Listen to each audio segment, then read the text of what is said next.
अस्सलामुअलैकुम। ओके, अब हमने जो है थोड़ा सा ओवरव्यू डिस्कस कर लें बीएस का। अब आपको पता है सबसे पहले तो हमारे पास जो मुअद्दत राना है इसके अंदर जो चैप्टर्स हैं। अच्छा, अब देखिए आपने इसको जस्ट करना कैसे है। स्टार्ट में आपने जब ये चैप्टर से स्टार्ट लेना है सेक्शन ए से, तो जस्ट आपने ये definition, disease, environment, person, health, physician, ये जस्ट डेफिनेशंस करनी। एंड देन आपने बायो साइको सोशल मॉडल, इसका ये ट्राइड जो है, ये bio psycho social model basically आपका ऑस्पी का भी क्वेश्चन है और ये लॉन्ग स्टेशन होता है आपका। तो ये आपको जस्ट इसका आइडिया होना चाहिए क्या बेसिकली ये ऑस्पी का पार्ट होता है, यहाँ पे कम आता है बायो साइको सोशल पूरा। और जो आपका एक्चुअली स्टार्ट होता है इसमें जस्ट डेफिनेशन है, कोई भी ऐसी चीज़ नहीं है जो कि आ जाए एमसीक्यूज वगैरह में आ सकती है। यहाँ से आपने एक्चुअली स्टार्ट करना है कम्युनिकेशन से, जो कि आपके पास एनपीआईज हैं। आपसे क्वेश्चन आता है व्हाट आर एनपीआईज, एंड इनोमरेट जो है इसके एनपीआईज के जो कंपोनेंट्स, उसमें आपने कम्युनिकेशन स्किल लिखना है आपने। उसके बाद जो है काउंसलिंग लिखना है। ये सारी चीज़ें इसके अंदर आ जाएंगी जो वन बाय वन हम अभी डिस्कस कर लेते हैं। सो सबसे पहले कम्युनिकेशन स्किल्स के आपको कंपोनेंट पता होना चाहिए कि जब भी आपने कम्युनिकेट करना है तो किस तरह से, सबसे पहले जिस पर्सन के साथ कम्युनिकेट करना है उसको आपने अटेंड करना है, फिर उसको सुनना है, और सुनने के लिए एक्टिव लिसनिंग। एक्टिव लिसनिंग का मतलब ये है कि जस्ट आपने सिर्फ उसकी तरफ, ये नहीं कि आप उसको सुन रहे, बल्कि उसको, पेशेंट को आपने इन्वॉल्व करना अपने साथ प्रॉपरली, ठीक है। और इन्वॉल्व करते हुए उसकी एक्टिव लिसनिंग आपने करनी है कि आप उसकी लैंग्वेज, उसकी बॉडी लैंग्वेज भी आप समझ रहे हैं, उसकी जो बोल रहा है वो भी देख रहे हैं। सो उसके आपने फेस एक्सप्रेशंस, बॉडी लैंग्वेज, हर चीज को रीड कर रहे हो ना, दिस इज एक्टिव लिसनिंग। सो उसके बाद ये फैक्टर्स आपको मैं अभी बता देता हूँ। उसके बाद आपने वर्बल टेक्निक्स यूज करने हैं। क्वेश्चंस आपने जब कम्युनिकेट कर रहे हैं तो open ended and close ended हो सकते हैं। ओपन एंडेड क्वेश्चन ये होते हैं कि आप जस्ट उसे सिंपली जो है वो एक पूछ लें कि आपको क्या हुआ है, तो वो कुछ भी बता सकते हैं। और क्लोज एंडेड ये होते हैं कि जिसमें येस और नो आंसर, मतलब उसका नाम आप पूछ लें, are you married, what is your age, ये छोटे छोटे क्वेश्चन, मतलब जिसका वन लाइन आंसर हो, ये क्लोज एंडेड क्वेश्चंस होते हैं। तो ये आपको टेक्निक्स आनी चाहिए ओपन एंडेड, क्लोज एंडेड की। फिर आपको फनिंग का पता होना चाहिए। फनिंग ये है कि जो वो कॉन्वर्सेशन बता रहा है या जो वो कॉन्वर्सेशन कर रहा है उसके अंदर हम क्या करते हैं कि उसको एक ओपन एंडेड क्वेश्चन को फॉलो करते हैं, क्लोज एंडेड की तरफ लेके आते हैं। सो हमने ओपन एंडेड से क्वेश्चन स्टार्ट करके क्लोज एंड की तरफ लेके आना। पैराफ्रेजिंग ये मतलब होता है जो उसने क्वेश्चन कहा है या जो उसने चीज बताई है, आप उसको दोबारा रिपीट कर रहे हैं उसके लास्ट फ्यू वर्ड्स को, ताकि उसे पता चले कि बंदा सुन रहा है आपकी बात।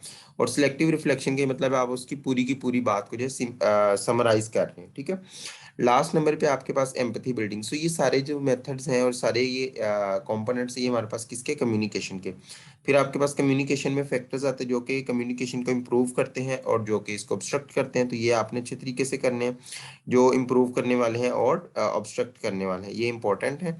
और उसके बाद काउंसलिंग। काउंसलिंग का आपका जस्ट आता है कि एक पेशेंट आया आपके पास, टीबी का, डायबिटीज का, किसी का भी आपसे पेशेंट कहेंगे और उसको आपने काउंसिल करना। तो काउंसलिंग का पहले बेसिक जो मेथड वही है कि आपने सबसे पहले अपने आप को इंट्रोड्यूस करवाना है, सारी चीजें आपने बताई उसके अंदर लिखनी है। देन टीबी के बारे में उसको गाइड करना है। तो टीबी की काउंसलिंग में आपने वो सारी चीजें लिखनी है कि टीबी क्यों हुआ, कैसे हुआ, इसका क्या है, ट्रीटमेंट पॉसिबल है या नहीं है। अगर आप टीबी के बारे में बता रहे हैं, किस टेस्ट से इसका डायग्नोस करेंगे, इसका प्रोग्नोसिस कैसा है, इसका ट्रीटमेंट कैसा है, कौन से इसके रिस्क फैक्टर है, कौन सी इसकी प्रिकॉशन है। सो सारी चीजें आपने काउंसलिंग में बतानी। इसी तरह डायबिटीज का तो उसको आपने बताना है। सो एक पूरा वो म्यूचुअल इंटरेस्ट शो करके फिर उसको क्लैरिफिकेशन से पूरे उसके बारे में बताना है, उसको रीअश्योर करना है। और ये सारी चीजें इसके अंदर आपने काउंसलिंग के अंदर सारी बतानी है, ठीक है। और इंफॉर्मेशनल केयर भी इससे मिलती जुलती चीज है। काउंसलिंग और इंफॉर्मेशनल केयर में जस्ट ये फर्क है कि इंफॉर्मेशनल केयर बेसिकली एक डिजीज के बारे में दी जाती है, और काउंसलिंग डिजीज के बारे में भी हो सकती है और किसी कंडीशन के बारे में भी हो सकती है। सो काउंसलिंग और इंफॉर्मेशनल केयर ऑलमोस्ट सेम चीजें हैं, थोड़ा सा डिफरेंस है। सो आपने ये चीजें करनी। उसके बाद 7 essential in the informational care, ये बहुत इंपॉर्टेंट है कि आपने ये किस तरह 7 इसेंशियल देखने, ये आपने देखने। और क्वेश्चन इनका आंसर आपने करना है, ये भी आपने जहन में रखना है कि क्या डायग्नोसिस है, क्या उसकी वजह है, कैसे उसको मैनेज करना है, क्या इसकी प्रोग्नोसिस है, किस तरह से बचना है, ट्रांसमिशन कैसे है, और क्या क्या चीजें वो कर सकते हैं। उसके बाद आ गया हैंडलिंग डिफिकल्ट पेरेंट्स पेशेंट्स। ये जस्ट आपने रीड करना है, इसमें कोई भी चीज इतनी इंपॉर्टेंट नहीं है।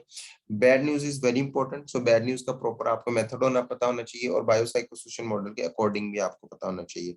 सो ये आपने अच्छे तरीके से करना है, प्लान ऑफ एक्शन इसमें दे के सारा। और इसके बाद आपने जो है नॉन जो फार्माकोलॉजिकल इंटरवेंशन, ये सारी होके करके ये आपने कंप्लीट हो गया आपका यहाँ तक। उसके बाद आपका ये जो है Robert 7 stage model of crisis, ये बहुत इंपॉर्टेंट है, ये आपने अच्छे तरीके से करना है। ये आपको आता भी होता है। Communication strategies in crisis, crisis intervention आपसे आता है।